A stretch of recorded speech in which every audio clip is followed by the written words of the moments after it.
For the first 40 years of my life, I didn't think I had an entrepreneurial bone in my body. I wasn't fulfilled. I wasn't living out my full potential. I was asking myself, is this it? There's got to be more to this. Until at the age of 43, for the first time ever, I was laid off. That is what changed everything.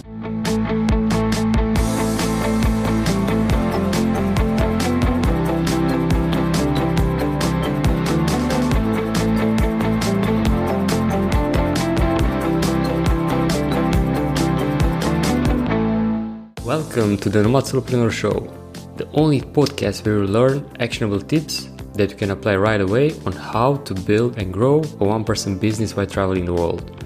I'm your host, Marushka. Every Thursday, solopreneurs and nomads will share their inspiring stories. I will challenge them to build solutions to real-life problems that freelancers and 9-to-5ers are facing on the road to freedom. That's not all.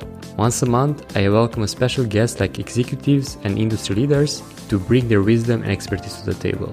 If you're a freelancer or aspiring solopreneur, take your pen and paper, because in today's episode, I have the pleasure to host Dennis Geelen, the founder and chief difference maker at his solo consulting company Zero In that he founded in 2018. Through Zero In, Dennis helps companies solve indifference by implementing strategies to build a brand customers love and culture where people are passionate to work. Author of the best-selling book, The Zero In Formula, Mr. Geelen has worked with companies in several industries, spoken at countless events, conferences, workshops, webinars, with dozens of guest appearances on international podcasts. Now, Dennis also helped the solopreneur get started with his latest book, The Accidental Solopreneur, providing a playbook for success told through a riveting and relatable parable that is getting rave reviews from entrepreneurs around the globe. Welcome, Dennis. So glad to have you here. Yeah, thanks for having me. Happy to be here. I was looking forward to our chat because I was checking your profile on LinkedIn. We are connected for quite a while and noticed that you started quite late your solopreneurship journey. And I'm eager to find out how that's come to fruition and why you make this decision to become a solopreneur and an accidental solopreneur. I get that question a lot. Well, lots to unpack there. So why did it happen so late? So for the listeners, it happened when I was 43. That's when I started my solopreneur journey. And I would say the main reason is for the first 40 years of my life, I didn't think I had an entrepreneurial bone in my body. I had no aspiration to do my own thing, to start my own business. I was a corporate guy and I was fine with that. That was what was modeled for me by my parents growing up. You know, you get a good education, you get a good job, you're loyal to your company, and that's what you do until you retire, right? So that was great. I was doing that. I was successful at it. It was comfortable. It was safe. I had no thoughts of being an entrepreneur or solopreneur until probably in my late 30s. I did start to kind of get this itch. You know, I'd been in the corporate world now for almost 20 years at that point, and I'd climbed up the corporate ladder, had been very successful. And I finally got to this point where I was asking myself, is this it? There's got to be more to this. I've kind of checked everything on the checkbox, right? Get your degree, check. Get a good job, check. Buy the house, check. Get married, have kids, right? And then all the check marks were there, but something felt like it was missing. There was something, I wasn't fulfilled. I wasn't living out my full potential, and I knew that I could do more, but I didn't. Until at the age of 43, for the first time ever, I was laid off. That is what changed everything. Suddenly now this safe, comfortable corporate, script that I was following wasn't so safe anymore. I was laid off, and that blew my mind. But this is the safe way. This is the comfortable way. How could I be on the outside looking in now? And that's when, through a bit of a journey, I finally decided, hey, I am going to take this opportunity now, and I'm going to bet on myself, and I'm going to start my own one-person consulting company. Wow, that's quite a hell of a journey. And I'm curious, when you mentioned that you got that itch, it was the routine that made you realize that it's more to this, or what exactly I think it was a combination of things. It's all exciting and new in the beginning. You get your first corporate job. You start climbing up the corporate ladder. You're learning, you're growing. Everything's new and exciting. And you start learning how to be a leader, and you start learning how to plan and strategize. And that really kept me filled for several years until eventually I started to plateau, right? Eventually you reach your ceiling, and there's no more new or exciting or more stuff to learn eventually. And that's when I was like, hey, wait a minute. Now what? There's got to be more to this. So I think there was that. And plus, as you mentioned, I was just in this routine. I was just in, this is what I do every day. This is what I do every week. And I felt like I needed to jolt myself out of that routine and do something different. That's the thing with routine, because you can just have the same. If you don't do something to change it, it's going to be just a treadmill that you're walking or running for your entire life, and you end up like, that was it. Also glad that you mentioned the security of a job, because is this misconception that, especially if you work for a state-owned company, that if you have a job there, you're secure for life. You don't have to worry about anything. Like, you have a good salary, you have the security of a job, and so on. And my last job was that state job. And after a while, I realized that as you is just the same routine, the same things. I want more than that. And everyone thought that I was crazy when I quit. Of course, I was already having my side hustle and already making more money than my full-time job. That helped. Yeah, for sure. The decision was much more easier. And everyone, especially family and friends, you're quitting this high-paid job, secure job, and so on. I told them, no job in this world is secure. Even that, without knowing, and I was quite young, what will happen. And on the same position as me, months later after I quit my job, my colleague was laid off from that secure job. And I was like, wow, look guys, wasn't as secure as I first thought. Same for you. You imagine that, especially being in leadership or in a corporate world for so long, you might think that your job is secure. You have all the locks in place to be able to continue that journey for the rest of your life. But it seems that is not true. And when you've been laid off, what was your first thought? Why do you feel that moment to start to feel this itch of solopreneurship?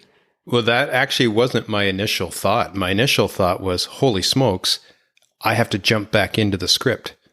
I was following the script, and now it's been broken. I need to jump back in and find another corporate job right away. I'm breaking from this safe, comfortable script. But after a few days, I started to realize, is it safe and comfortable? And then my wife reminded me, Dennis, you've been talking about, is there more? You've been talking about maybe wanting to bet on yourself. Maybe now's a good time. We had been very good financially, so we were not in a bad place because I had been laid off. Plus, I had a good severance package. Now I also have the support of my wife. I'm thinking, boy, everything's kind of lining up here. Maybe now is the time. So it did take me maybe a week or two to get to that point where I said, yeah, you know what? I am going to do it. I am going to bet on myself and try and do something here. What was your next step? Because our listeners are thinking, all right, so I want to take this leap from the 9 to 5, or maybe they're just in your situation. They've been laid off and they have no idea what steps to take in order to be able to move. Recommend anybody do what I did. I mean, your path is much smarter. You start as a side hustle, you build it up until you know you can replace that 9 to 5 income. In my case, I was starting from scratch. There was no more 9 to 5 job. Yes, I had the severance package, but I was starting brand new. And eventually that severance package would run out. So I kind of had this ticking clock of, you better start learning how to build a business and make some money. So I had this pressure in the background of, you better figure this out. At first, I was quite naive and probably a little too proud. I just thought, I've got 20 years of corporate experience. I'll just announce to the world that I'm a consultant now, and the clients will be lined up at my door and everything will be fine. I soon learned it doesn't work like that. And I had a lot to learn when it came to how to brand myself, how to market myself, how to package my services and my offering, how to sell it. I knew what to do once I landed a client. I knew how to do a strategy with them. I knew how to do a bunch of innovation, brainstorming, and experience workshops. Great. Once I land a client, I got that all lined up. I had no idea how to land a client, right? But I didn't know what I didn't know. So it took me a while to figure out, man, I have a lot to learn. And that's when I had to start diving in and learning about branding and marketing and sales. That's the thing, isn't it? Getting those clients on the door are probably the most challenging parts when it comes to doing something for yourself, even as a freelancer or a solopreneur or starting a new business is the hardest part. And you mentioned that it works to actually build a personal brand and start marketing yourself. What was the channel that you focus on? Originally, so this was 2018. This was before the pandemic. So I was doing a lot of in-person networking. I joined the local chamber of commerce. I joined a bunch of local business networking groups, and I was going to all these different meetups and meeting people and just kind of practicing my spiel about who am I and what do I do and how do I help companies. And it was starting to get my name out there a bit. And I was starting to get a few clients that way. And then I really realized, boy, I can reach a lot more people a lot faster through LinkedIn. And I chose LinkedIn because, yes, there's all kinds of social media channels out there, but there's this one that's specifically for business, right? Correct. Especially in 2018, nobody was going on LinkedIn to look at funny videos of cats or people wiping out on their skateboard or, to see whose birthday it was. This wasn't Facebook. This wasn't TikTok.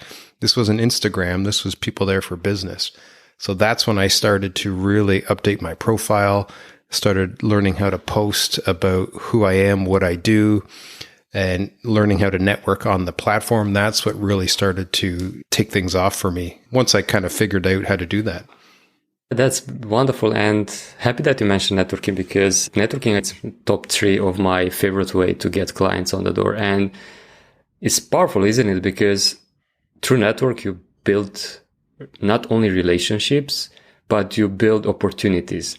Because is this misconception that if I do networking or if I outreach to people on LinkedIn, for example, is to sell something? No, it isn't. You have to build relationships. You have to stay on top of their mind and be resourceful, be helpful to them. And that way, at some point, maybe you'll get a client or get opportunity to speak. I noticed that you speak to over 50 podcasts.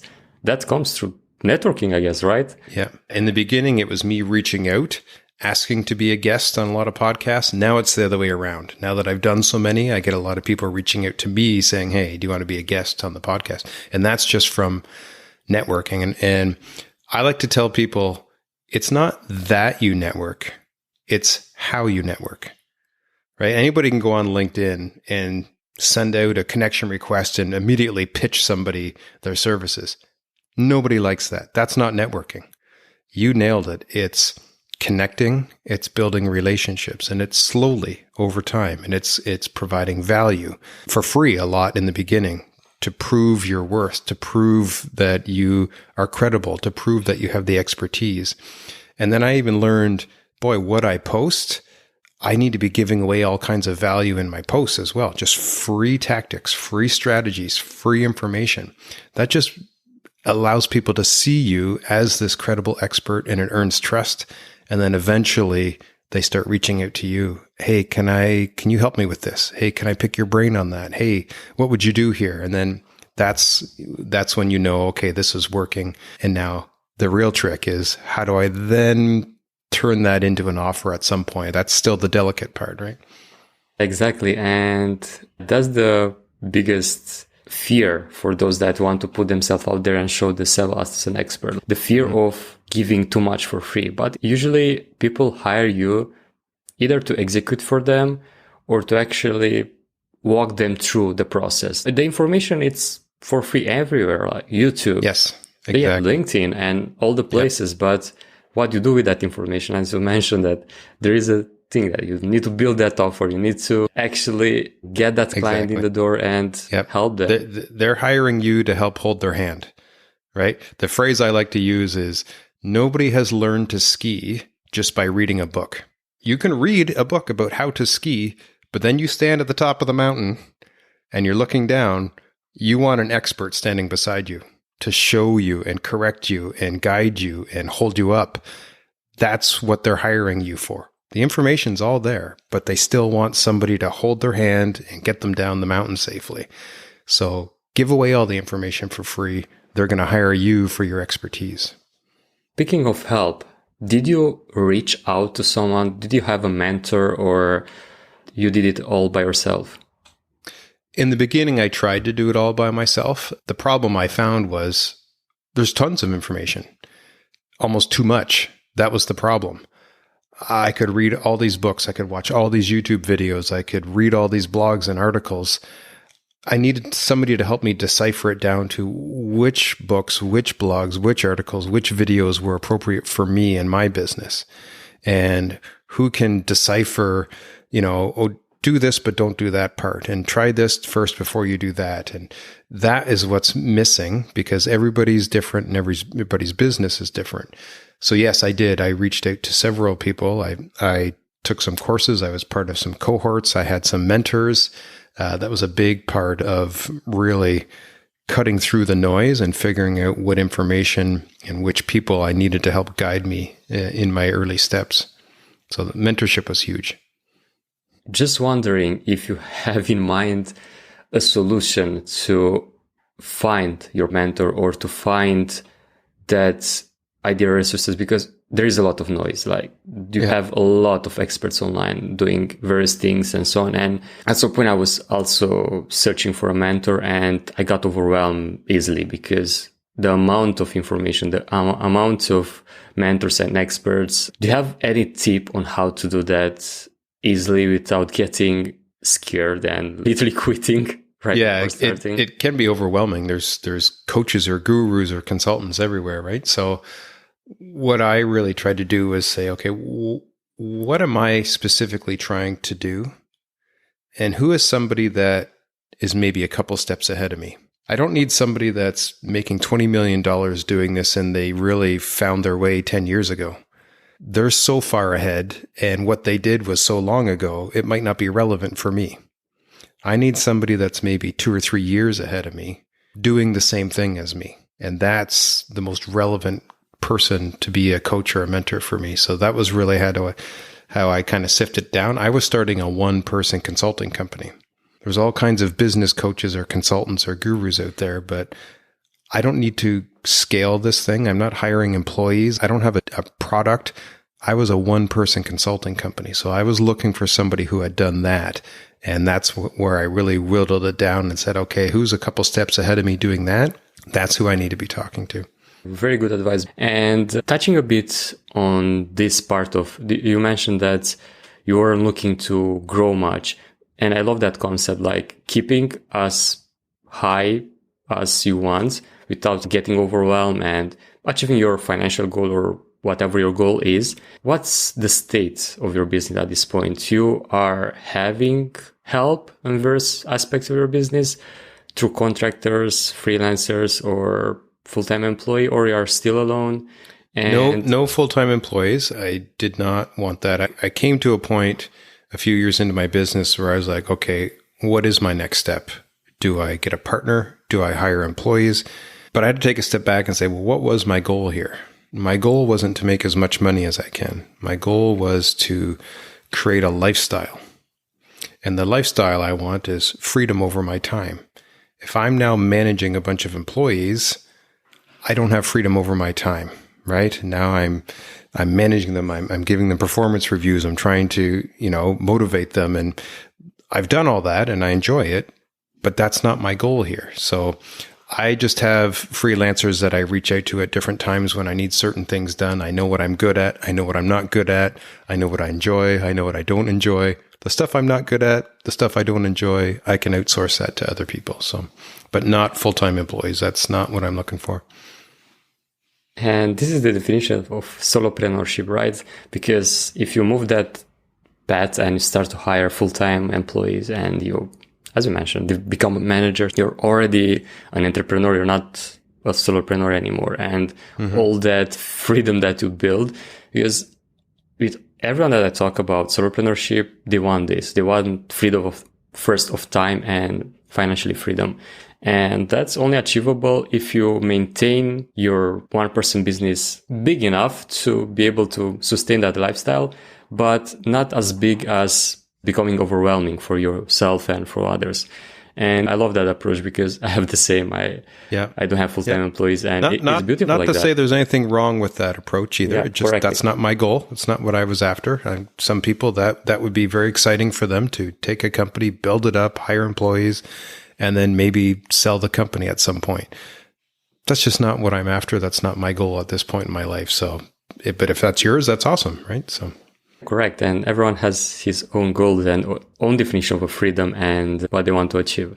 Yep. And I want to rewind a bit back to networking because I feel like it's a subject that is so important and most of the time overlooked when it comes to finding clients. And a lot of our listeners are freelancers that want to take this path, or 9-to-5ers that the same want to become solopreneurs.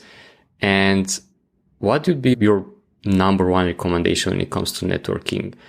What's that thing that should never be missed when you build a relationship? Well, two pieces of advice I like to give people. One, don't just network with anybody, right? Be very intentional about who you're networking with. Why are you networking with certain people? And look for those types of people, right? Is it a certain industry? Is it a certain, in a certain position? Is it somebody who's got certain connections? It's not just, hey, I'm going to try and connect with everybody I can on LinkedIn today. That's going to be a huge waste of your time.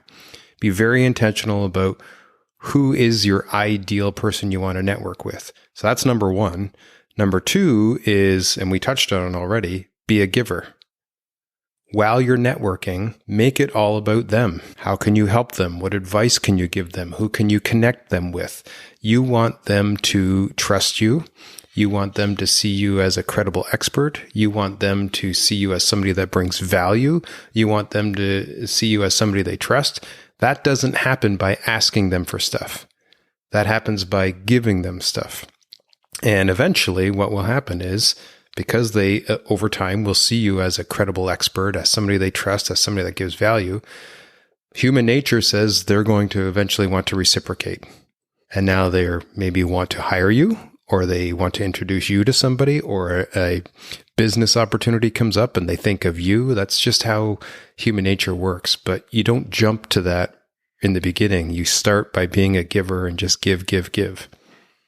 Love that, because reciprocation is something that people often overlook, and they think that, I give this person so much value, I help them so many times and so on, and they'll never pay back.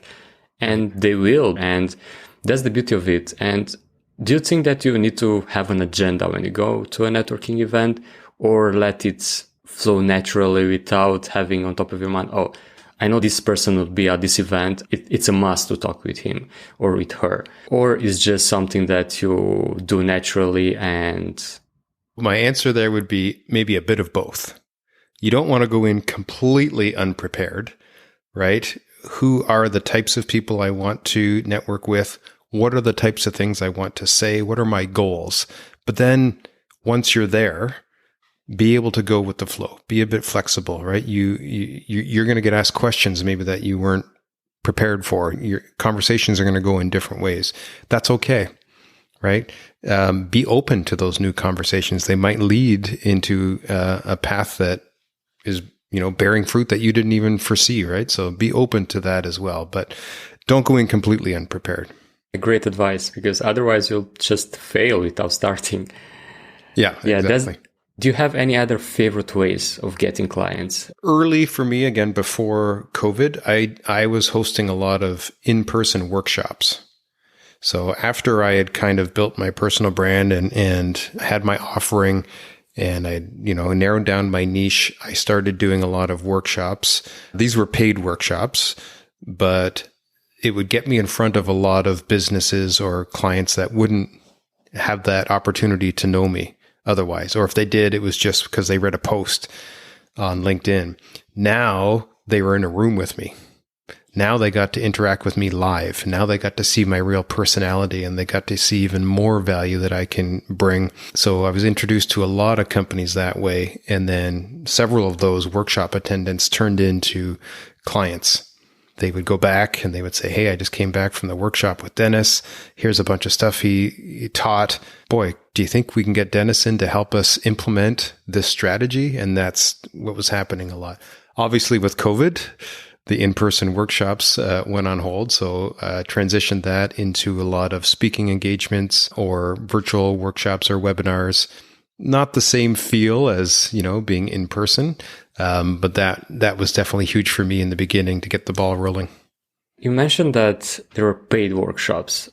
Yep. You have to pay to attend them from your perspective, or the attendees have to pay to participate? They had to pay to participate. I was doing like half day or full day workshops where I was giving a lot of really good, valuable tactics and information. So for that, they would have to pay. I would do some free 1-hour webinars, just to kind of get, grow my audience. But for the half day or full day workshops, those were paid. They had to pay to attend. I was asking that because I also hear that some experts that are at the beginning, they pay to host those workshops. They have someone that is getting together the audience for them and make sure the prospects are ideal and so on. So that's what I was curious if it was those type of workshops or the other way around. Yeah. No, it's not a bad idea as well. If you have the capital to do that and you haven't really made a name for yourself yet, you need to get yourself out there. You need to get in front of people. So that's another good tactic, provided the right people are in the room, right? So correct. And after you start building up your name and starting the consulting business, how do you realize that, okay, I grow up this from the ground up. Now what's next? What I have to do in order to have that security? Because even if you have your own business, if you have just one stream of income, it's not that secure, right? So how do you went about that? That's where the pandemic really helped. Because all of my income was coming from either in-person consulting engagements or in-person workshops, and then the pandemic got rid of all of that, I realized, boy, that's not a very safe or secure way to make my income. It was working well until the pandemic hit, but now I needed to do something different. So that was when I wrote the book, The Zero In Formula. So my one-person consulting company is called Zero In. I took, here's what I do, here's my strategy, here's how I implement it with companies, and I put it into a book, The Zero In Formula. I talked to all kinds of best-selling authors to figure out, how do you write a good book? How do you get a good book edited and published? And how do you market it? And how do you get it out there? So I did a lot of work during the pandemic to get that book out there, and it worked. It got me in front of all kinds of new companies around the world. It hit bestseller on Amazon in 4 countries. It translated into Spanish. It got me on all kinds of podcasts, and it opened me up to a whole bunch of new companies that I would never have worked with before. And now I was doing all kinds of virtual consulting because they were all over the world. And it also created a new revenue stream. The book itself was being sold on Amazon and in bookstores. So that was a new revenue stream. So that kind of opened my eyes to, well, what other digital products or what other passive income could I have other than just the book? Because, a book sells for $20, right? That's a pretty low ticket item. So that's when I decided, well, I could also do online courses. And I created the Zero In Formula online course as well. What I found was, because I was journaling this all on LinkedIn, and people were seeing, boy, you started your own one-person consulting company. You packaged your services. You were doing these workshops. Now you wrote a book, and then you put out an online course. I was getting a lot of solopreneurs or people who want to be solopreneurs reaching out to me to say, can I pick your brain? I want to do this too. Can I have a call with you? They wanted, me to mentor them. And I was doing this a lot of free Zoom calls where I was telling somebody how to write a book or how to create a course or how to start their own consulting business. And that's when it finally dawned on me, hey, I got a whole other market here. Yes, I have my business consulting company, but I could also coach other solopreneurs. And that's a whole other revenue stream again. It's almost like my side hustle on top of my solopreneur consulting. So that's when I wrote the book, The Accidental Solopreneur. It's for a whole different audience now. It's for somebody who wants to do what I did. That's when I created the online course, the Solopreneur Playbook. That's when I created the online course, the Author's Playbook. And now anytime somebody reaches out and says, hey, I want to do what you did, I say, great. Here's my book. Here's my courses. Here's a link where you can book a one-on-one coaching call with me. And now I've got a whole other revenue stream here from the solopreneur side of stuff. So it's really diversified multiple revenue streams here for me. That's super smart and super secure. Now, if one of those revenue streams goes off, you have all the other. And I love that part when you mentioned that you realize that you have a market here only by others asking questions, because I get this question a lot. What should I build? What digital product should I come up with?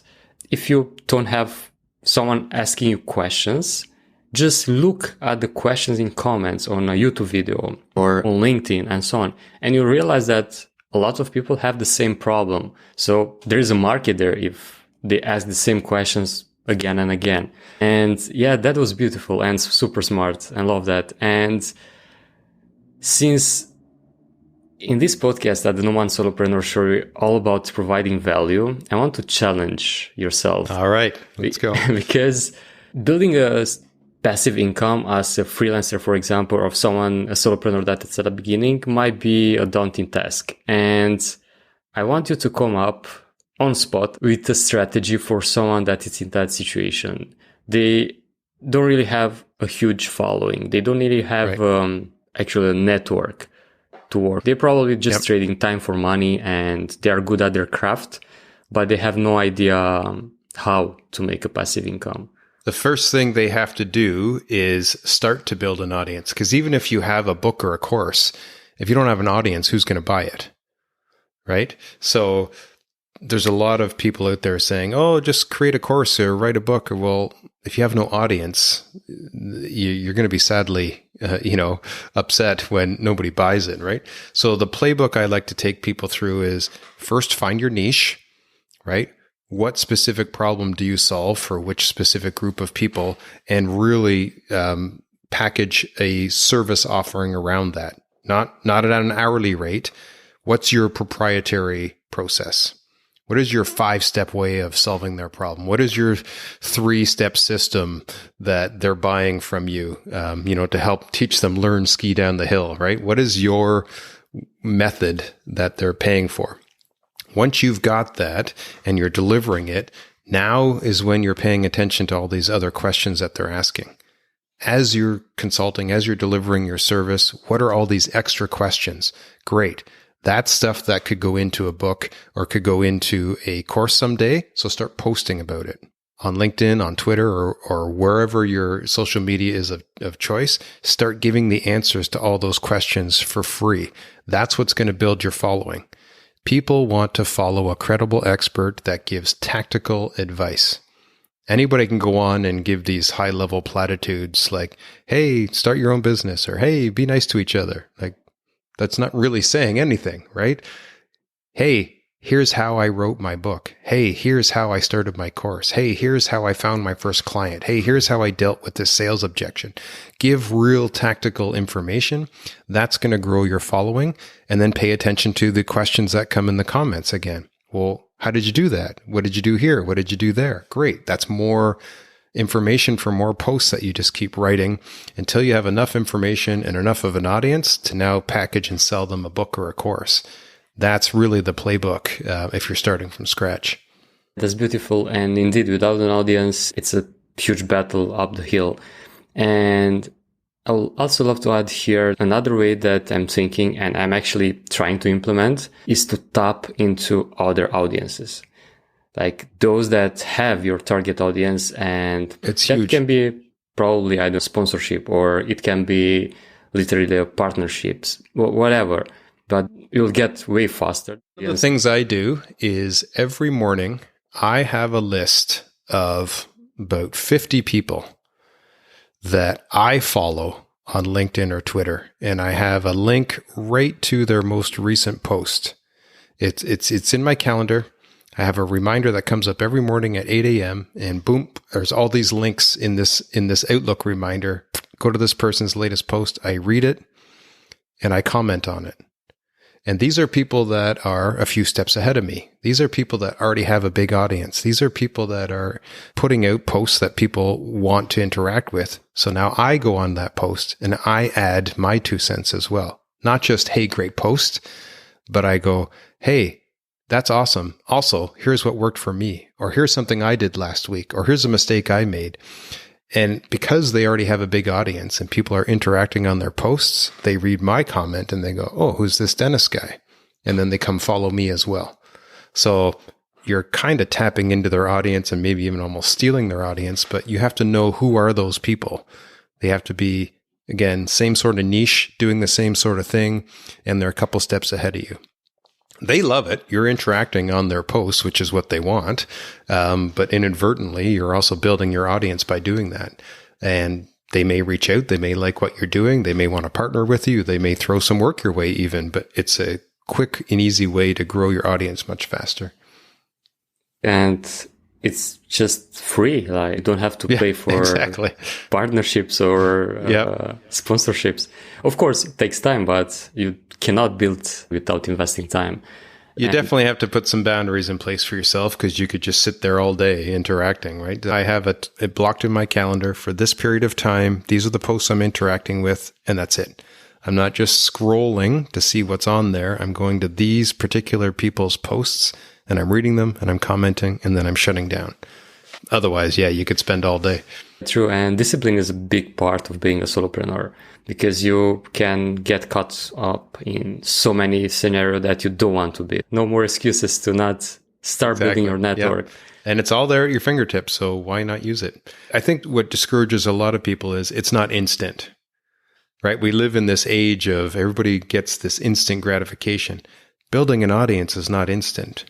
It takes time, it takes consistency, it takes being persistent, and it takes being smart with how you do it, who you're following, who you're engaging with, how you're engaging.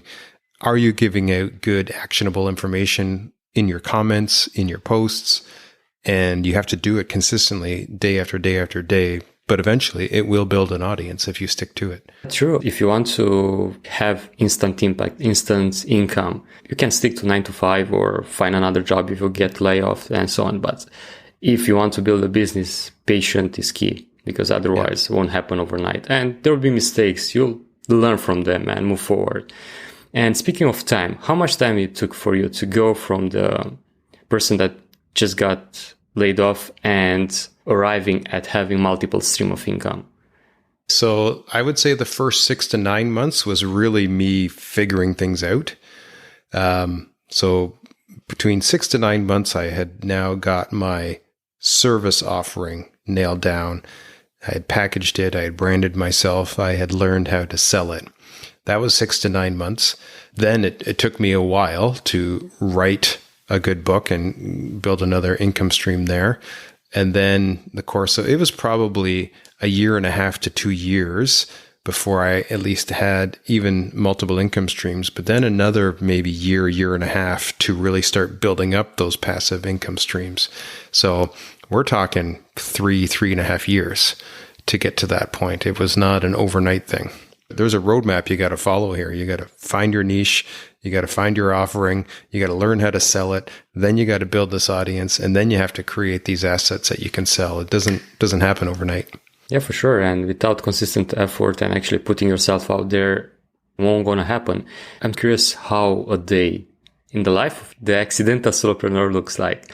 Where you put the most effort, especially when it comes to work. And of course, you can talk about your personal life as well if you want. Now I'm actually doing quite a bit of coaching. So I'm actually ramping down on the business consulting because the solopreneur coaching is really taking off. So I do a lot of interacting with people on social media about my book and my courses and my coaching. I do coaching calls, still doing a ton of networking. I do a lot of content creation. But I try and structure my day so that this part of the day is used for that, and then this part of the day is used for that. And I build in rest times in there. I like to walk my dog. So, there's at least still some routine and structure to what I'm doing. Yeah, it must be in place. Otherwise, it's hard to get carrying away with other stuff. And you have your office set up at home, or you go to different locations to work. Yeah. Well, I have a contract home, right now through my consulting. I have a contract with the local university.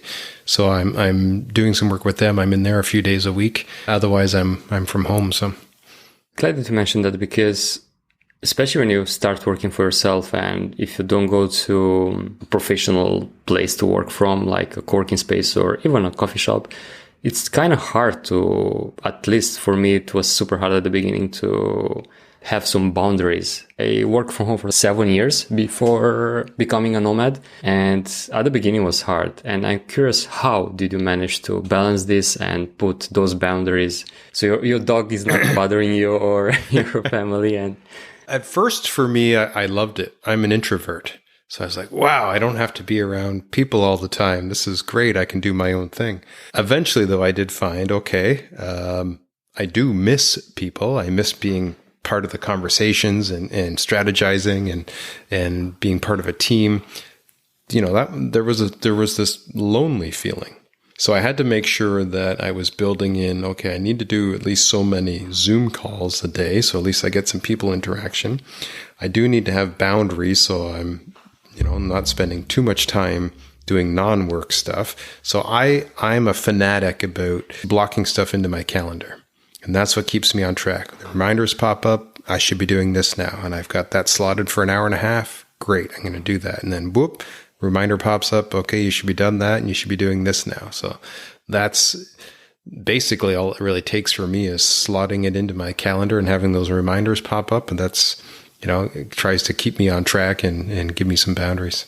That's powerful, isn't it? Because without having a plan for the next day, you just go there and you don't know what to do. What's next? You have to have those block of time or your tasks.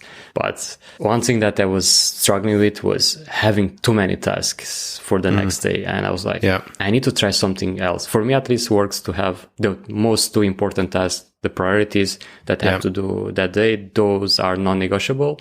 And all the others, it's a good thing if I manage to go through them. If not, they can be postponed for the next day. What's urgent and important? I like to look at that. If it's urgent and it's important, I got to get those ones done.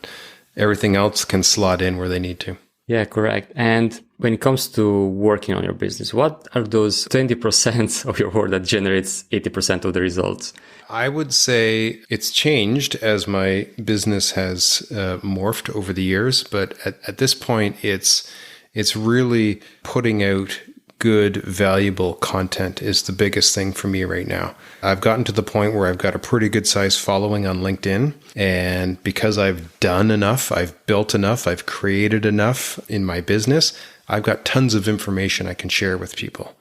So now it's putting out posts that are valuable with good information and interacting with people on those posts that really drive a lot of my book sales and course sales and one-on-one coaching.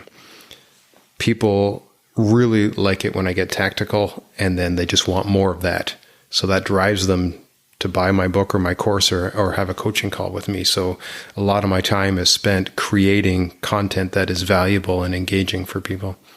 That's beautiful, and also easy to achieve to anyone that's an expert, because you have so much to share, and we all have an experience, a life that we can put out there. Of course, you don't have to get personal if you don't want to, but just providing that value and showing off your expertise and, as you mentioned, give. At some point, you'll be able to take as well, because those persons will see you as an expert and be able to offer them advice. I say it morphed, though, because earlier, much bigger focus for me was on networking. It was on building that community and building those relationships, because I didn't have a big audience. Now that I've got a bigger audience, it's having good content. Other points in time, it's been really figuring out my personal brand. Like I just did a post the other day that explained how did I come up with my personal brand, the Accidental Solopreneur, and the story behind it, and how I've use that to differentiate myself from other solopreneur coaches. I don't just say, hey, I'm a solopreneur coach. I've branded myself as the Accidental Solopreneur, and there's a book that goes with it, and there's a course that goes with it, and I do threads on Twitter, and I do posts on LinkedIn once a week where I highlight a business or a product that was kind of discovered accidentally. And, so I've really made this my brand, and I use the same symbol on everything that I do, the little red hot air balloon. It's on my book, it's on my courses, it's on my threads, it's everywhere. But that was a lot of work coming up with that and figuring out how to do that. And, but now that that's done, I spend more time doing the content creation. So it really morphs over time where you spend the bulk of your time. Indeed. And what I see here is basically that you actually build that brand around the person that you were, because you are an accidental solopreneur. And that's the thing, because when it comes to personal branding, I struggle with that a lot as well until I came up with the Nomad Solopreneur, because that's who I am. I'm a solopreneur and I'm a nomad. How can you build more easier a personal brand than actually using your own self, your own experience? A lot of people are saying, I want to build my personal brand as well, but have no idea what to come up with. But you have a life, you have an experience, you have all of that. Just put it out there. But I'm an introvert as well, so I know how hard it can be sometimes to put yourself out there. How did you overcome that? Did you feel that at the beginning when you start networking and start putting yourself out there? For sure. Yeah, the idea of networking in the beginning was like, oh my goodness, I actually have to go talk to people. That was not, high on my list of things I wanted to do. Or, boy, I have to put myself out there on social media. Oh, that doesn't feel right. There's the introvert side of it, but then there's I don't want to come across as somebody that's being boastful. I want to put information out there. I want to share so that people trust me, so people see me as an expert. I don't want to come across as flashy or boastful on social media, right? So there's always that, trying to strike that balance. So I just had to kind of find my voice. I had to kind of find, well, how do I write or how do I talk when I'm talking with people so that I'm coming across as authentic. I'm coming across as somebody who's here to help, who's here to give. Hopefully they see me as more humble than prideful, because that's not the way I want to project myself. But it took a while. It took a lot of repetition and experience to find that voice. I just assume that this is something that everyone should do, even they are introvert or extroverts. Just put those repetitions there, because if you don't practice your shyness of camera or just being there and talking face to face with people, if you don't face that fear, it's hard to overcome. And that works. Repetition, right? Just do it. Just start. It's going to look bad. It's going to sound bad. It's going to read very bad in the beginning, and then it gets better over time, right? For sure. And if you're in my shoes, what's that one question that you wish I would ask you and I didn't? Good one. How about what's next for me? Nice. Love that. Yeah. My answer would be probably a newsletter, because I've been spending all of my efforts building an audience on other platforms. And just like a corporate job, it might seem safe today, but, the algorithm could change. Something could happen. Another company could buy LinkedIn. Elon could do something weird with Twitter, and that audience you've built, you really don't have control over it. So I really need to start building up an audience where I have control over it, and that would be through a newsletter. So that's probably the next step for me. Smart step for sure. So speaking of the newsletter and how people can find you, I'd love to tell our listeners where they can find you, how they can work with you if they want to, or to buy your products like the ebook or courses. So probably the best place is my website. So it's just my name, dennisgeelen.me. There you can see my book, you can see my courses, you can see how to book a call with me, you can see kind of my bio, how I've built my business. And if you just want to connect, and is probably the best place to connect with me and follow and engage with my content. Oh, that's awesome. And for those that are listening from a car or something, make sure to check out the notes, because I put all the links to Dennis' resources there, and we have a special gift for you, a big discount to the author's playbook, and you'll be able to find it in the show notes as well. As a tradition in this show, at the end of each episode, you want our listeners to have a challenge, this time from you. You have to challenge them to do something in maximum 1 day. Okay. They'll be able to apply easily, but in the same time to have a huge impact. And the challenge for you will be to help them choose their niche, because a lot of our listeners are struggling to choosing a niche. What would be your actionable advice on that? Yeah, finding your niche is really the best place to start anyway, right? You want to get very specific about what problem do you solve or can you help solve for what specific group of people. If you can do that, you're going to become a credible expert. So let me give an example first, and then I'll give some tips on how they can do this. So when I say find your niche, maybe you're a book editor. If you just advertise yourself as, I'm a book editor, that's not a niche. Yes, you're editing books, but you want to be very specific. What type of book do you edit and for who? So finding your niche would be saying, instead of saying I'm a book editor, you would say, I am a nonfiction book editor for first-time authors. That's much more niche, right? So now you got to figure out what is your niche. So it's really a combination of a few things. A, what expertise do you have? So maybe start a list. What things do I have a lot of expertise in? Is it book editing? Is it strategic planning? Is it writing?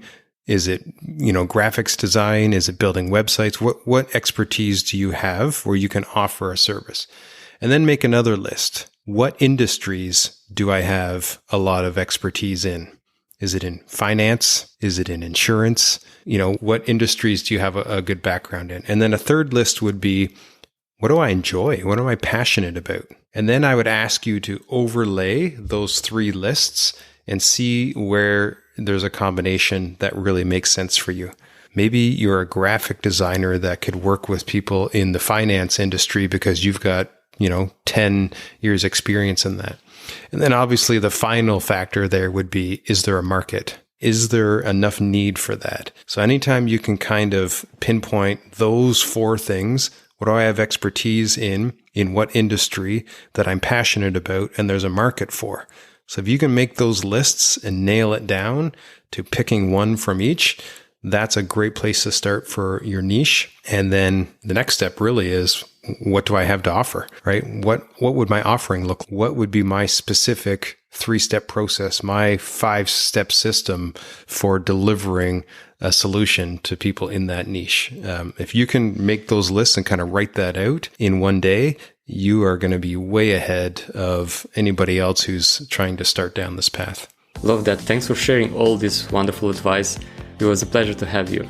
Thanks for having me on. That was great. Thanks for listening, everybody. I hope you enjoy listening to this episode as much as we enjoy recording it. If you find it useful, make sure to share it with your peers and subscribe to your favorite podcast station to not miss when we drop the next one. We have lots of exciting guests and surprises for you coming up. This is your host, Guy Marushka, with the Nomad Solopreneur Show. Until next week, pura vida!